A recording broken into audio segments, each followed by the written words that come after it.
اچھا یہاں پہ آپ کو نہیں لگتا کہ ہم بڑے ہی ڈینجر زون میں ہیں علامہ شرفی صاحب؟ اسی چوک کے اندر کوڑے مارے جاتے ہیں. یہاں پہ اتنا ڈینجر زون آ گیا ہے کہ اس کی گردن اتار دی جائے اور عشق رسول میں جان بھی قربان ہے. جب اتنی جہالت ہو اور نبی اور اللہ کو جسے مذہبی کارڈ کہنا چاہیے استعمال کیا جائے، وہاں پہ محبت رسول کہاں چلی گئی؟ وہاں پہ حق کی بات کہاں چلی گئی کہ آپ کارڈ استعمال کریں اور جس کو چاہیں آپ اڑا کے رکھ دیں اس دنیا میں، پاکستان میں؟ میری یہی بلال بھائی، ہم نے شروع سے ایک موقف رکھا ہے اور میرا یہ موقف ہے کہ جو توہین کا الزام لگاتا ہے دراصل توہین وہ کر رہا ہے. اگر دوسرے آدمی نے توہین نہیں کی اس کو اسی میں ٹرائل کرنا چاہیے. یعنی میں آپ پہ الزام لگا دوں کہ آپ نے فلان جملہ توہین کا کہا ہے اور میں نے نہ کہا ہو اور آپ پہ کوئی جرم نہیں ہے اور میری سزا موت ہے، یہ کون سا جو ہے ہم نے. لہٰذا یہ جو درندگی ہے. طاہر بھائی مجھے بتائیں، نہ یہ پہلا واقعہ ہے اور خدا نہ خواستہ کہیں یہ آخری واقعہ بھی نہیں ہے. یہاں پہ قانون سازی کمزور نظر آ رہی ہے، علماء کا رول نظر نہیں آ رہا، جہالت نظر آ رہی ہے. یہ آگ، یہ فتنہ جو ہے یہ لیول آف انسیکیورٹی پہ پہنچ گیا. جس کا جی چاہتا ہے وہ دین کا کارڈ استعمال کرتا ہے. اب آپ مجھے اگر کہہ دیں کہ اس نے توہین رسالت خدا نہ خواستہ معاذ اللہ کی ہے، میں تو الٹا لٹک جاؤں، میں ثابت نہیں کر سکتا کہ علامہ صاحب جھوٹ بول رہے ہیں. گزارش یہ ہے بلال بھائی کہ ہم بڑے آپ کے پروگراموں میں تو یہ کئی 100 بار کہہ چکا ہوں، لوگوں سے بھی کہنا چاہتا ہوں. پہلی بات کہ وہ خود بھی دین سمجھیں. یہ قرآن کو خالی میرے آپ کے لیے نہیں ہے، یہ ہر انسان کے لیے ہے. سنت مصطفیٰ صلی اللہ علیہ وسلم ہر انسان کے لیے ہے.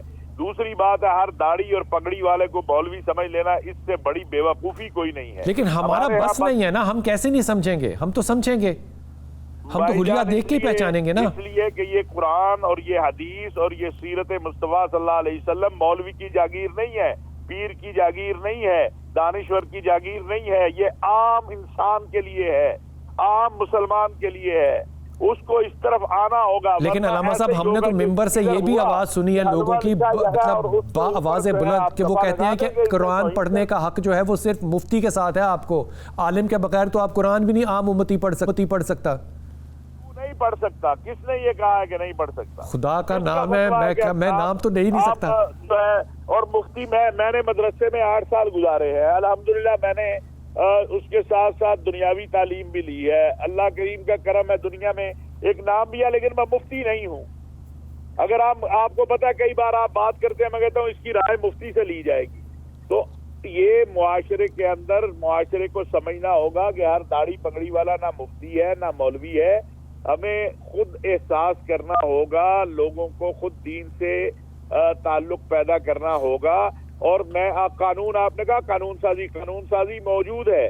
اس سے بڑی دہشت گردی کوئی نہیں ہے. مجھے آپ بتائیں بلال بھائی، کل میری بیٹی آپ کی بیٹی، میری بہن آپ کی بہن بازار میں جائے، ایک مشٹنڈا کھڑا ہو گئے، اس کو کہے اس کے کپڑے ایسے کیوں ہیں، یہ اختیار اس سے بڑی کوئی دہشت گردی ہے؟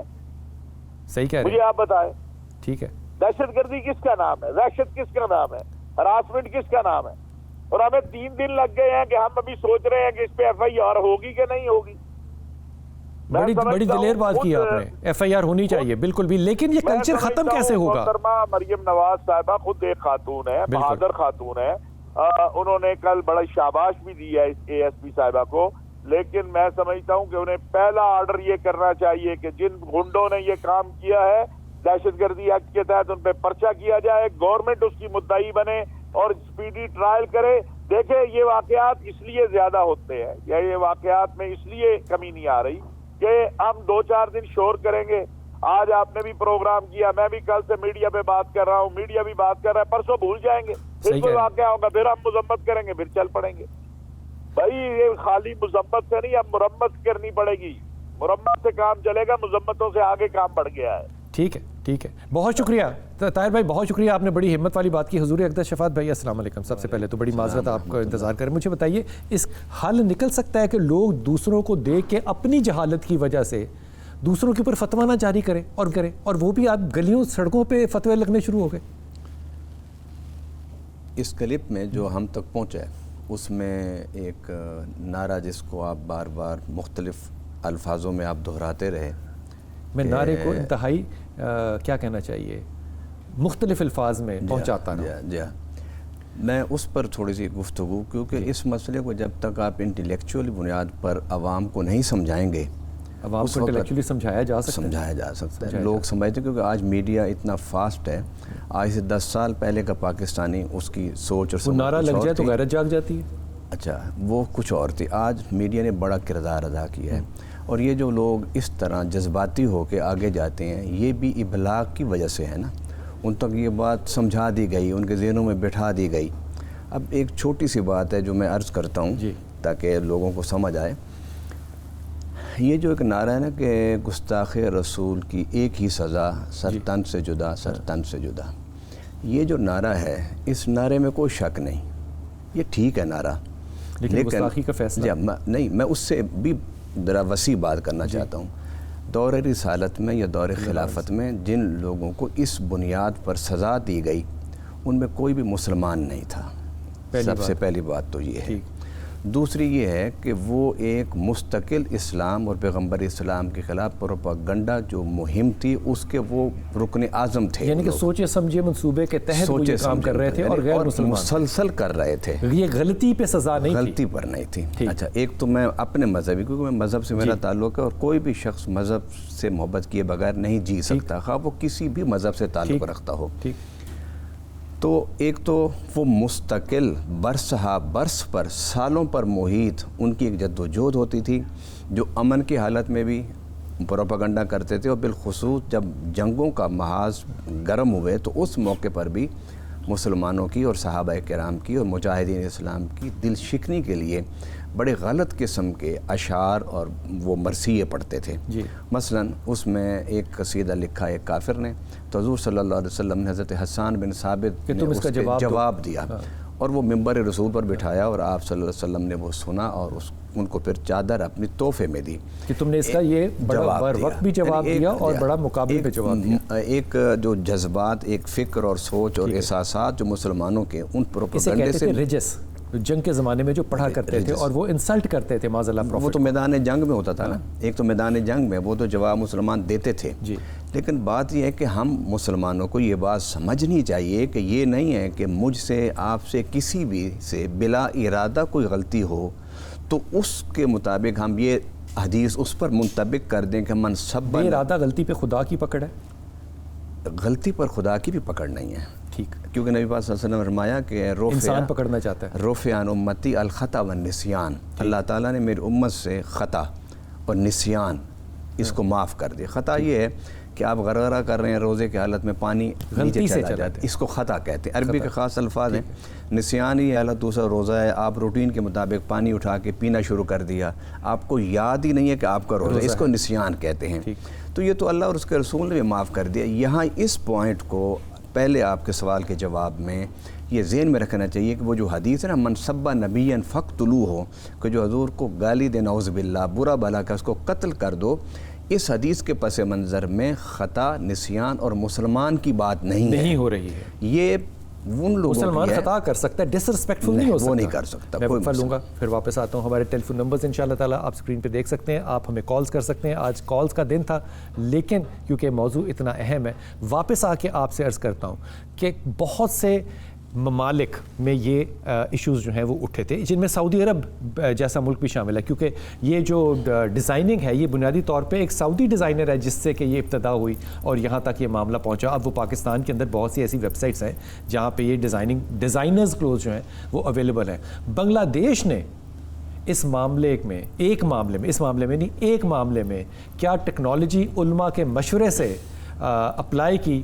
واپس آئیے آپ سے عرض کرتا ہوں. ہمارے ٹیلی فون نمبرز جو ہیں وہ آپ کی اسکرین کے سامنے.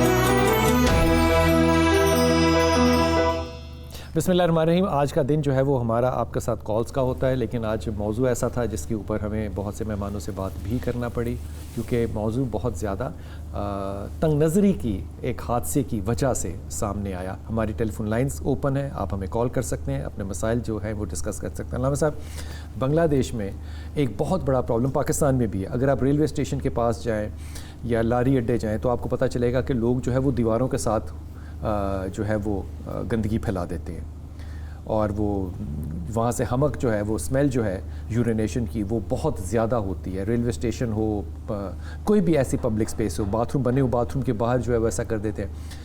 بنگلہ دیش میں مذہب جو ہے اس کی بڑی ڈومیننس ہے، اس پہ کوئی دو رائے نہیں ہے، اور ایک خاص نقطہ نظر کے لوگ جو ہیں وہ وہاں پہ بہت ہی زیادہ ایکٹیو ہیں. تو حکومت وقت نے فیصلہ کیا کہ علماء کو شامل کیا جائے اور لوگوں کو بتایا جائے، ٹرین کیا جائے کہ ہائیجین نصف ایمان ہے. لوگوں نے نہیں سنی. علماء نے ایک بڑا خوبصورت مشورہ دیا. انہوں نے کہا کہ دیواریں جہاں جہاں لوگ گندگی کرتے ہیں نا، وہاں جو بنگالی لکھی ہوئی ہے نا، مثال کے طور پہ یہاں یہ کرنا منع ہے، یہ بنگالی میں نہ لکھو، اس کو عربی میں لکھ دو. وہاں پہ وہ عربی میں لکھ دیا انہوں نے. لوگ اس کو یقین کریں، یہ میں نے تصویریں دیکھی ہیں، لوگ وہاں پہ اس دیوار کو ہاتھ لگا کے چوم کے چلے جاتے تھے. گندگی بند کر دی.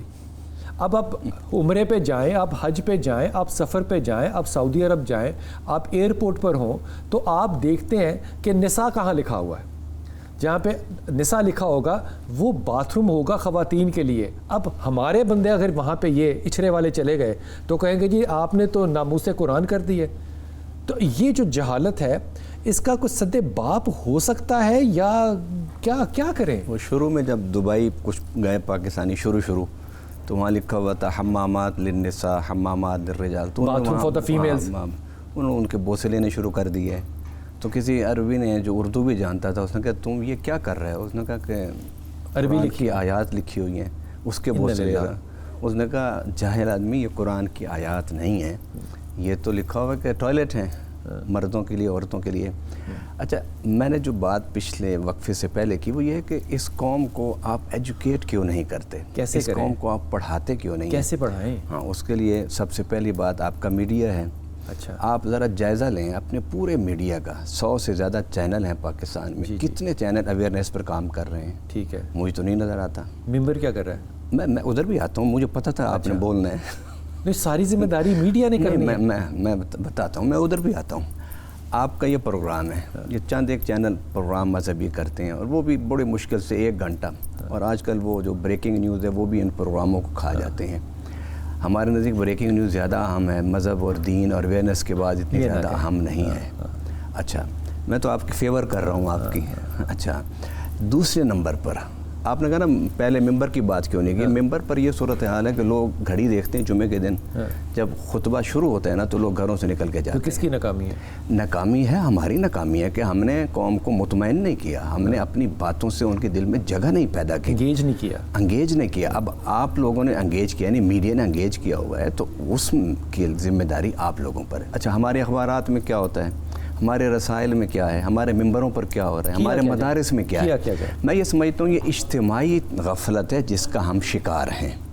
ہمیں اس اجتماعی غفلت سے باہر نکلنے کے لیے اجتماعی توبہ اور اجتماعی جدوجہد، ڈائریکشن صحیح کر کے اس کو کرنے کی ضرورت ہے.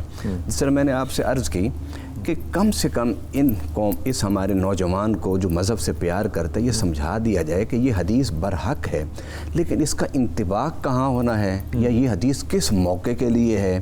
اب یہ نہیں کہ یہ حدیث میں پڑھ کے آپ کا فیصلہ کروں، آپ یہ حدیث پڑھتے ہوئے میرے بارے میں فیصلہ کر دیں، یہ نہیں ہے. یہ اس کو نہیں سوچنا چاہیے تھا جس نے اپنی جماعت کے اندر مذہب کا یہ رنگ دیا؟ دیکھیں، میں بڑی معذرت کے ساتھ کہوں گا کیونکہ میں خود مذہبی ہوں. ایک جملہ سے میں ایک مذہبی آدمی ہوں. معذرت سے کہوں گا کہ ہمارے ہاں مذہب کے جو ممبروں پر اور مسندوں پر بیٹھے ہیں وہ ان حساس مسائل کو سمجھتے ہی نہیں ہیں. اس بات پہ رہنا ہے ابھی آپ نے، وہ ان حساس معاملات کو سمجھتے نہیں ہیں. کالر لے لوں. جی السلام علیکم. قصور جی سر. کیسے بیٹا آپ؟ السلام علیکم. وعلیکم السلام. کیا نام بیٹے آپ کا؟ محمد یونس. جی محمد یونس. محمد یونس. جی فرمائیے، آواز آ رہی ہے آپ کی. ہاں سر، میں نے پوچھنا تھا، میرے بیٹے کا نام انیس احمد ہے. اچھا. میرے بیٹے کا نام انیک احمد ہے, میں اس کو حفظ پہ بٹھایا ہوا ہے, کیا وہ مکمل کر سکتے ہیں یا نہیں؟ اس کے 11 پارے ہو گیا, 12ویں پارے پہ لگا ہوا ہے. انیک احمد, یہ سوال کیسا ہے کہ وہ کر سکتا ہے کہ نہیں کر سکتا؟ کیا مطلب ہے, کیوں نہیں کر سکتا؟ وہ پڑھتا نہیں, اس کو کہتا ہے میں نے اسکول جانا ہے, یہ کرنا, میں نے یہ قرآن کو حفظ نہیں کرنا. میں تو اللہ نے دین میں سختی تو نہیں رکھی ہوئی نا؟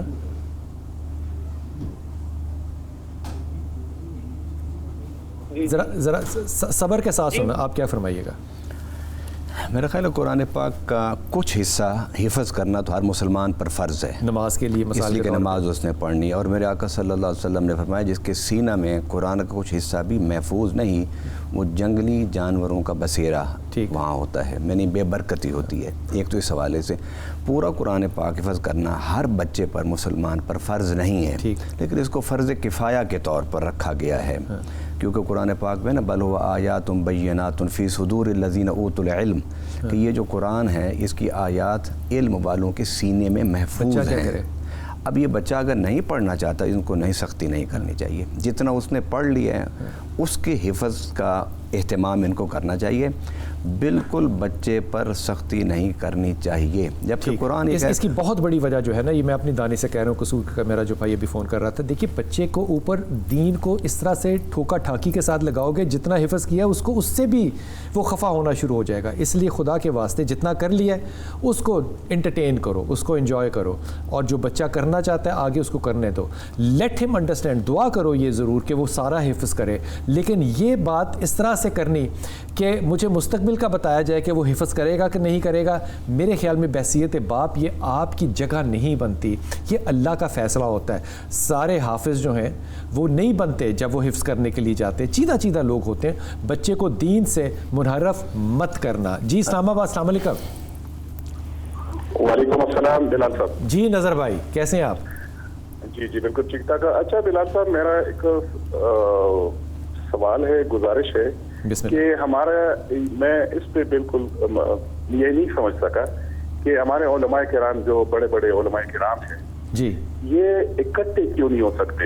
یعنی آپ اس سے بھی اندازہ رہے کہ یعنی نماز کے لیے جو اذان ہے وہ بھی تقریباً 15 منٹ 20 منٹ چلتا رہتا ہے.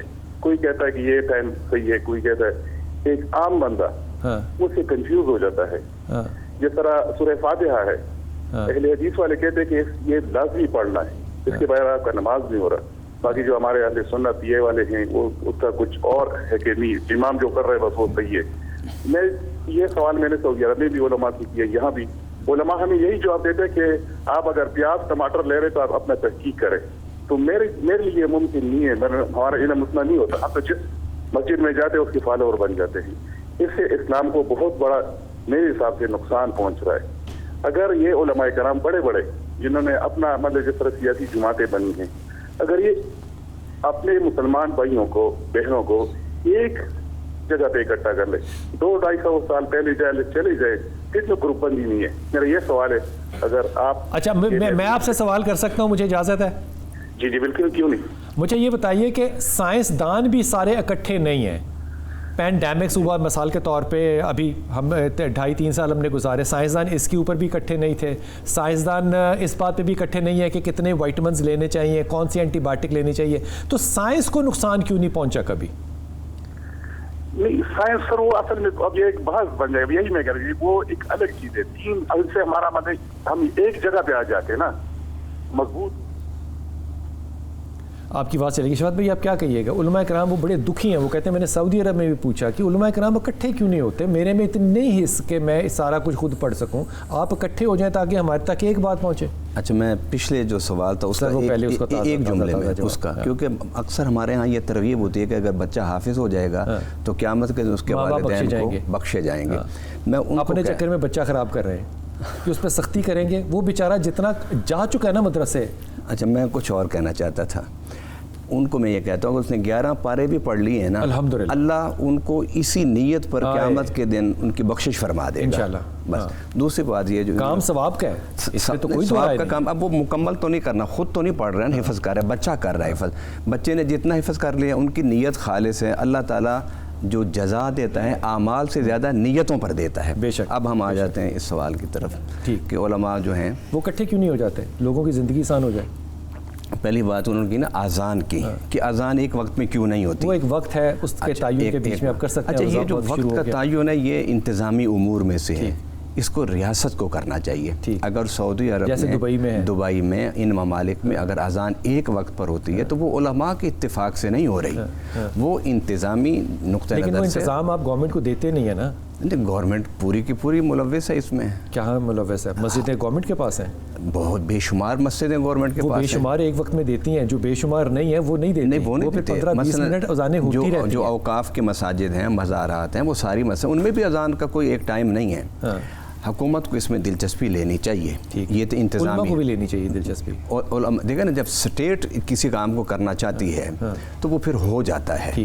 نمبر 2, علماء جو ہیں وہ متفق ہیں, جو بنیادی ہمارے اصول ہیں دین کے اس میں کسی کا بھی اختلاف نہیں ہے. اچھا. اور باقی رہے آگے فروعات میں, وہ تو اتفاق ہو ہی نہیں سکتا نا. اچھا. اللہ تعالیٰ نے بھی پابند نہیں کیا کہ آپ لوگ اس میں پابند. تو یہ میرا بھائی بالکل بیکار ناراض ہے ایسے ہی. نہیں, بیکار نہیں ناراض, ان کی ناراضگی اس کا ہم قدر کرتے ہیں, لیکن ان کو یہ سمجھانا پڑے گا. جس طرح قرآن پاک میں یہ قرآن پاک میں ہے, وَلَوْ شَاءَ رَبُّكَ لَآمَنَ مَنْ فِي الْأَرْضِ كُلُّهُمْ جَمِيعًا. پیارے نبی صلی اللہ علیہ وسلم, اگر رب چاہتا تو ان کو پیدا کرنے سے پہلے ہی ایک فکر, ایک سوچ, ایک دھرم, ایک مذہب پر پیدا کر دیتا. اللہ کے رسول کہتے ہیں کہ میں تو ان کے گھر جو ہیں وہ سونے چاندی کے بنا دیتا. نہیں, میں اس آیت کا ذرا حصہ کہ اگر تیرا رب چاہتا تو سب کو رب پہ نہ ڈالے نا. نہیں, قرآن کی آیت کا ترجمہ کر رہا, پورا مجھے پورا ترجمہ کر لینے دے تاکہ میں واضح کر سکوں. وَلَوْ شَاءَ رَبُّكَ لَآمَنَ مَنْ فِي الْأَرْضِ كُلُّهُمْ جَمِيعًا. اگر تیرا رب چاہتا تو سب کو مومن پیدا کرتا, کیونکہ یہ مذہبی مسئلہ ہے نا, ادھورا رہ جائے تو پھر کنفیوژن. نہیں, وہاں مومنوں کی تو بات ہی نہیں. آگے فرمایا ہم سب کو مومن پیدا کر دیتے. أَفَأَنْتَ تُكْرِهُ النَّاسَ حَتَّى يَكُونُوا مُؤْمِنِينَ. پیارے نبی صلی اللہ علیہ وسلم, کسی کو مجبور نہ کرو کہ وہ مومن ہو جائیں. صرف ان علیک الا البلاغ, آپ کے ذمے صرف بلاغ ہے. کھول کے دلائل کے ساتھ, براہین کے ساتھ, آرگومنٹ کے ساتھ اپنا موقف رکھو. بیان رکھنا باقی مرضی اللہ تعالیٰ کی, وہ جس کو چاہے ہدایت. رب چاہتا تو. رابعہ میرے ساتھ ہے. رابعہ السلام علیکم بیٹا. وعلیکم السلام. لال بھائی کیا حال ہے؟ اللہ کا شکر میری پیاری بیٹی, حکم فرمائیے بیٹا. آپ سے بات کر کے بہت خوشی ہو رہی ہے. سلامت رہیے, التماس دعا آپ سے. میرا بیٹا 6 سال کا, زکریا نام ہے اس کا. کیا نام ہے؟ زکریا. جی بلال بھائی, وہ پیدائشی طور پہ بولتا بھی نہیں ہے اور سنتا بھی نہیں ہے, اور آج کل 3-4 دن سے نا دیواروں کے ساتھ بہت زیادہ ہیڈ بینگنگ کر رہا ہے. اتنی اذیت اپنے آپ کو دے رہا ہے کہ اس کی وجہ سے مجھے بھی بڑی تکلیف. اچھا, یہ بتائیے کہ آپ نے اس کے سننے کے ٹیسٹ کروا لیے ہیں؟ جی کروائے تھے. انہوں نے کہا تھا کہ 52 چلی گئی ایئرنگ اس کی اور 42 باقی ہے, تو اس کے لیے آلے لگنے تھے, تو اس نے نہیں تھے وہ لگانے, جس کی وجہ سے پھر وہ نہیں تھے لگائے. کس نے کہا تھا نہیں لگانے؟ اتنا تنگ کر رہا ہے کہ میں بتا نہیں سکتی. آپ نے آلے کیوں نہیں لگائے ہوئے؟ آلے لال بھائی انہوں نے اس میں رکھنے نہیں تھے کانوں میں. اچھا جی. اچھا, ابھی کتنی عمر ہے بیٹے کی؟ ابھی 6 سال عمر ہے اس کی. اچھا, آپ نے کسی ڈاکٹر سے یہ مشورہ کیا کہ یہ آلے جو ہیں یہ کان کے اندر امپلانٹ بھی کیے جا سکتے ہیں سرجیکلی؟ جی. یہ پتہ کیا تھا آپ نے؟ کس چیز کا؟ یہ جو آلے ہوتے ہیں نا سننے والے, جو ہلکے معذور ہوں, یعنی کہ 40% سن سکتا ہے, سرجیکلی مجھے آغا خان کا پتہ ہے کہ وہاں پہ یہ سرجریکلی یہ امپلانٹ کر دیے جاتے ہیں اندر. جی پلانٹ مجھے نا ادھر لاہور میں بتایا تھا کسی نے کہ ادھر پلانٹ ہوں گے, تو اس کے لیے یہ ہے کہ کافی زیادہ پیسوں کی ضرورت ہے, تو میں افورڈ نہیں تھی کر سکتی, اس وجہ سے. یہ بات آپ کی درست ہے, یہ بات آپ کی درست ہے. آپ ایسا کیا کریں بچے کو سود ڈاؤن کرنے کے لیے, کام ڈاؤن کرنے کے لیے, جب بچہ رات کو لیٹ جائے سونے کے لیے, تو یہ بغیر سوچے سمجھے کہ وہ سن رہا ہے یا نہیں سن رہا, قاری باسط کی سورہ رحمان جو ہے اس کے پاس لگا دیا کرو. ٹھیک ہو گیا. یہ ممکن ہے؟ یہ کر کے دیکھو, اللہ تعالیٰ اس کو صحت بھی دے انشاءاللہ تعالیٰ, اور اس کے لیے آسانیاں بھی پیدا کرے. ہمارے بہت ہی پیارے دوست ہمارے اساتذہ میں سے ہیں منارہ, جن کے والد صاحب بھی وہاں بیٹھا کرتے تھے, ان کی والدہ کا انتقال ابھی کپل آف ڈیز ہو گیا, اور ہماری تعزیت ان کے ساتھ ہے. میں نے بھی ذاتی طور پہ بھی ان سے رابطہ کرنے کی بڑی کوشش کی ہے. انشاءاللہ تعالیٰ تعزیت کے لیے ہم وہاں جائیں گے بھی. موان صاحب کی والدہ کا انتقال ہوا ابھی کچھ دن پہلے, اس کے لیے 2 تعزیتی جملے آپ فرما دیں. اکرم عوان صاحب خود بھی میرا خیال ہے جی بزرگ آدمی ہیں، بزرگ آدمی بڑی ہیں تبلیغ کا اور کام کرتے ہیں، بڑا کام کیا انہوں نے تبلیغ کا. اللہ تعالیٰ ان کو صبر دے. اور یہ وہ راستہ ہے جس پر ہم سب نے چلنا ہے. بے شک کوئی آگے ہے اور کوئی پیچھے ہے. اور موت جو ہوتی ہے وہ ارادے سے نہیں ہوتی، وقت کے ساتھ، عمر کے ساتھ نہیں ہوتی، یہ رب کی قضا کے ساتھ ہوتی ہے. اور یہ موت وہ اٹل حقیقت ہے کہ وہ لوگ جو خدا کو نہیں مانتے وہ موت کو مانتے ہیں. یہ اتنا بڑا یونیورسل ٹروتھ ہے، اتنا بڑا یونیورسل وہ جو اللہ کو نہیں مانتے وہ موت کو مانتے ہیں. قرآن پاک میں کل نفس ذائقۃ الموت. لیکن موت کو انسانی شخصیت کا فنا نہیں سمجھنا چاہیے، بلکہ منتقلی ہے. موت جو ہے وہ ایک اگلی منزل کی طرف، عازم سفر ہونے کی طرف ایک یہ بھی دعا دے کہ اللہ تعالیٰ ان کی والدہ کے اگلے جو درجات ہیں ان کو آسان بھی کرے اور بلند بھی کرے، بلند فرمائے اللہ تعالیٰ. اور جتنے مسلمان باغوں میں سے ایک باغ بنا دے، جتنے لوگ اب تک مسلمان فوت ہوئے اللہ سب کے مغفرت فرمائے اور سب کے درجات کو بلند فرمائے. میں ایمانداری سے کہہ رہا ہوں کہ آپ کے والد صاحب سے بھی کیونکہ ملاقات ہے، والدہ سے میری ملاقات تو نہیں ہے. عبد القدیر صاحب، یہ بات میں بڑی آپ کو دل کے اطمینان سے کہہ رہا ہوں کہ جب آپ کے والد سے ملاقات کرتے تھے تو وہ بھی بڑے نیک آدمی تھے اور تفسیر قرآن انہوں نے پنجابی میں بھی کی تھی. اور قدیر بھائی جیسے لوگ جب انہوں نے اپنے ممبر پہ چھوڑے اور انہوں نے اپنی والد اور والدہ کی تربیت میں ہی وہ کام کرنا شروع کیا نا، جو کہ مولانا اکرم عوان بھی مرحوم مرحوم ہے، وہ بھی مرحوم ہو گئے تھے. تو انشاءاللہ تعالی اللہ تعالیٰ آپ کو اس صبر جمیل بھی عطا کرے گا اور اس کا اجر عظیم بھی عطا کرے گا. ماں باپ چلے جائیں تو وہ جس مرضی عمر میں آپ ہوں، وہ احساس تو محرومی کا یقیناً ہوتا ہے، لیکن اللہ کا ساتھ ہونا چاہیے اور اس کو رضائے خدا سمجھ کے قبول بھی کرنا چاہیے انشاءاللہ تعالی. عوان فیملی جو ہے یہ وہاں پہ بہت زیادہ کنٹریبیوٹ کرتی ہے اپنے لوگوں کے لیے، لنگر کے طور پہ ہو یا دعوت اسلام کے لیے ہو یا ذکر کے لیے ہو. وہاں پہ ان کی جو مجالس ہیں وہ بہت بھاری لوگوں کی تعداد جو ہے وہ اس کے اندر آ رہی ہوتی ہیں. یہ جو صدقہ جاریہ ہے، خدا کرے کہ یہ سارا صدقہ جاریہ آپ اپنی زندگی میں اور آپ کی اولادیں آئندہ اس کو ہمیشہ قائم و دائم رکھیں.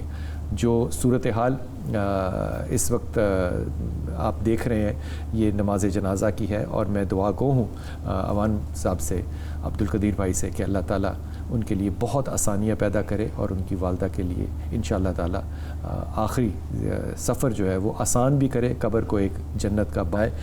یہ اللہ تعالیٰ کے رسول کی جو بات ہے یہ دل میں آتی ہے جب کسی کو قبر میں اتار رہے ہو کہ یہ جنت کا باغ بنے گا یا جنت کا دوزخ کا گڑھا بنے گا. ایسا ہی ہے نا، اللہ تعالیٰ اس کو جنت کا باغ بنائے گا اور اللہ تعالیٰ آپ کو توفیق عطا فرمائے کہ آپ اس کام کو ہمیشہ جو ہے وہ جاری اور ساری رکھیں.